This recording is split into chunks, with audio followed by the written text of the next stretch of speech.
Baik, Assalamualaikum warahmatullahi wabarakatuh. Perkenalkan, nama saya Fahira Ahmad.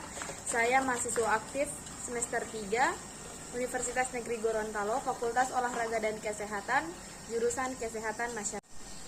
Baik, jadi pada kesempatan kali ini saya akan menjelaskan bahaya dari penggunaan plastik untuk kesehatan. Sampah plastik menjadi masalah yang tak bisa diabaikan. Menurut World Economic Forum, Indonesia sendiri menduduki peringkat kedua sebagai penyumbang sampah plastik terbesar setelah Cina. Ini jelas bukan prestasi yang membanggakan, namun termasuk sulit untuk diselesaikan, apalagi kebiasaan dalam penggunaan kemasan plastik yang begitu umum di Indonesia. Pada tahun 2016, World Economic Forum menjabarkan bahwa ada lebih dari 1.150 juta ton plastik yang masuk ke perairan tiap tahunnya akan bertambah sebanyak 10 juta ton. Padahal, plastik membutuhkan waktu yang tidak sebentar untuk terurai. Dibutuhkan waktu 10-20 tahun untuk mengurai sebuah kantong plastik. Penguraian atau dekomposisi plastik sendiri terbagi menjadi dua, yaitu abiotik dan biotik. Penguraian abiotik adalah bahan yang terurai akibat proses kimiawi atau fisik. Misalnya, plastik tersebut hancur karena angin atau air. Sedangkan biotik adalah penguraian yang terjadi akibat organisme hidup seperti mikroorganisme, tapi jangan dibayangkan proses ini selesai dalam semalam ya, karena plastik adalah salah satu bahan yang dapat kita temui di hampir setiap barang.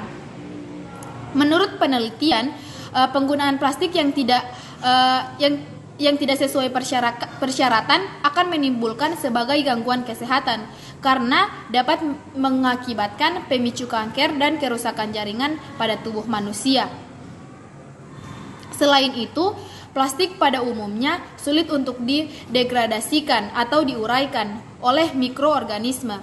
Sampah plastik dapat bertahan hingga bertahun-tahun sehingga menyebabkan pencemaran terhadap lingkungan.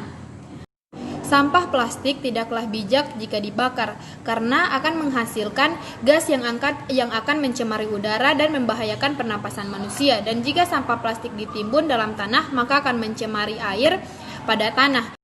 Plastik merupakan benda yang paling dekat dengan kita dan paling banyak digunakan secara luas di dunia karena plastik cukup murah dan praktis. Jika orang-orang bertanya bagaimana sih plastik itu masuk ke dalam tubuh kita, secara tidak langsung kita dapat memakan plastik termakan dan terkontaminasi dengan polimer. Apabila kita tidak sengaja memakan potongan plastik tersebut hanya akan keluar dari sistem pencernaan tanpa sempat dicerna oleh tubuh. Polimer yang masuk ke dalam tubuh itu bagaimana sih?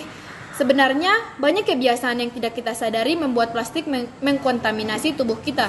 Contoh yang paling sering kita lakukan yaitu kita membungkus makanan panas dengan tas plastik yang tidak sesuai dengan kita, ataupun kita memakai botol plastik berkali-kali padahal botol tersebut didesain hanya untuk sekali pakai. Ketika makanan panas kita bawa masuk ke dalam plastik, maka suhu panas dari makanan dapat mengurai rantai polimer dan zat adiktif yang ada di kantong plastik tersebut dan bisa bercampur dengan makanan yang masuk ke dalam tubuh kita. Baik, jadi saran dari saya yaitu kurangilah kita memakai tas plastik ataupun yang berbahan plastik. Kita bisa mengganti tas plastik yang kita gunakan dengan menggunakan tas yang kita bawa sendiri yang tidak terbuat dari plastik, dan juga kita berhenti memakai botol berulang-ulang kali karena dapat menyebabkan gangguan kesehatan pada tubuh kita. Baiklah, demikian dari saya. Wassalamualaikum warahmatullahi wabarakatuh.